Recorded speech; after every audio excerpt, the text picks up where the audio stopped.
Last কবে আপনি ওই শেপুকে সারপ্রাইজ করছেন? ওকে লাস্ট সারপ্রাইজ করছি কবে? এটা তো বলতে হবে, না বললে তো সমস্যা। 12টার আগেই ঘুমায় পড়ছি, তো হঠাৎ করে 12টার দিকে আমাকে ঘুম থেকে উঠে ঘুমের মধ্যে আমাকে বলছে ছাদে চলো, একটা কাহিনী আছে। আমি অনেক বউ পাগল, আমি বউ ছাড়া কিচ্ছু বুঝি না এবং বউ ছাড়া অন্য কোনো দিকে আমি তাকাই না। একদমই হয়েছিল ব্যাপারটা। স্বামী হিসেবে আপনাকে 10-এ কত দিবেন? 11।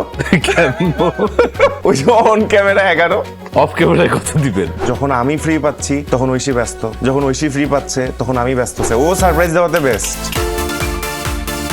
আপনি কোথাও একটা বলেছিলেন যে আপনি বউ পাগল। এটা তো বলতে হবে ভাই, কতটুকু বউ পাগল? এটা তো বলতে হবে, না বললে তো সমস্যা। অন ক্যামেরার কথা না অফ ক্যামেরার? এটা এখনো তো অন ক্যামেরায় আছি। হ্যাঁ, অন ক্যামেরায় বলি আমি অনেক বউ পাগল, আমি বউ ছাড়া কিচ্ছু বুঝি না। আমি বউয়ের সব কথা শুনি এবং বউ ছাড়া অন্য কোনো দিকে আমি তাকাই না। On camera. অফ ক্যামেরায় কেমন? এটা রেকর্ড হইতেছে না তো? হোক, বাট আমরা একটু শুনি যে অফ ক্যামেরায় আপনি। আচ্ছা ঠিক আছে, আমরা অন্যভাবে প্রশ্নটা করি। স্বামী হিসেবে আপনাকে 10-এ কত দিবেন? 11। কেন? ওই যে অন ক্যামেরা 11। অফ ক্যামেরায় কত দিবেন? ক্যামেরা 3-4 মনে হয় ভাই। 3-4।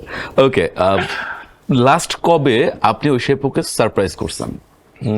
লাস্ট কবে আমি এবং কি সারপ্রাইজ ছিল? করছি? আমি ওকে লাস্ট সারপ্রাইজ করছি কবে? আমরা একটা ট্যুরে যাই, যেটা আমি ওকে আগে জানাই নাই। হ্যাঁ, দেশের বাইরে অনেকদিন ট্যুর দেওয়া হয় নাই। ইনফ্যাক্ট আমাদের বিয়ের পর আসলে আমরা দেশের বাইরে ট্যুরে যাইতেই পারি নাই। তার কারণ হচ্ছে বিয়ের পরে যেমনটা বললাম, আমার লাইফে অনেকগুলো ট্রানজিশন আসে। জব ছাড়া, নিজেকে আবার রেডি করা, কাজগুলোর উপর ঝাঁপায় পড়া, এবং অ্যাট দ্য সেম টাইম ঐশীও বেশ ভালো বিজি ছিল। তো দেখা যাইতো যে যখন আমি ফ্রি পাচ্ছি তখন ঐশী ব্যস্ত, যখন ঐশী ফ্রি পাচ্ছে তখন আমি ব্যস্ত। সো আমাদের বাইরে যাওয়া হয় না, দেশের বাইরে, যখন একটা লম্বা সময়ের ইস্যু থাকে। তো দেশের ভিতরেই আমরা কক্সবাজার একটা ট্যুর দিই, যেটা আমি ওকে আগে জানাই নেই। আমি সব কিছু রেডি করে, ওর ছুটির দিনগুলো জানতাম আমি, যে দিনে ওর কোনো কাজ নেই। তো আমি সব কিছু রেডি করে ওকে ফাইনালি জানাই যে প্লেনের টিকিট রেডি, আমরা এই হোটেলে থাকতেছি, আমরা এই দিন কক্সবাজার যাইতেছি।